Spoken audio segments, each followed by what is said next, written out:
তাআলা প্রত্যেকদিন বাইতুল্লাহর উপরে 120টা রহমত নাজিল করেন, বিশেষ রহমত, স্পেশাল রহমত। যে স্পেশাল রহমত গুলো আল্লাহ বন্টন করেন কিভাবে?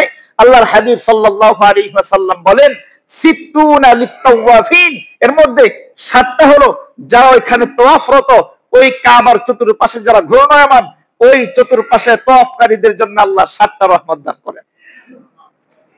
ওয়া আরবাউনা লিল মুসাল্লিন, এবং এর পাশে যারা নামাজ আদায় করতেছে, যারা সালাত পড়তেছে, আল্লাহ তাআলা এই সালাত আদায়কারীদের জন্য, নামাজ আদায়কারীদের জন্য আল্লাহ 40টা রহমত দান করেন।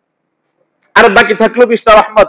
আল্লাহর হাবিব বলতেছেন, ওয়া ইশরুনা লিন-নাযিরিন, বাকি 20টা রহমত, যেই স্পেশাল রহমত বাকি থাকলো, আল্লাহ তাআলা এই 20টা রহমত, যেই মানুষটা ওই কাবার দিকে তাকায়, আল্লাহ তাআলা ওই তাকানোওয়ালা, ওই দৃষ্টিদানকারী ইমানদারের আমলনামায় ওই 20টা রহমত দান করে দেন। এত রহমতের জায়গা, এত বরকতের জায়গা। আল্লাহ তাআলা এটা এমন বরকত পূর্ণ করেছেন, এমন রহমত পূর্ণ করেছেন,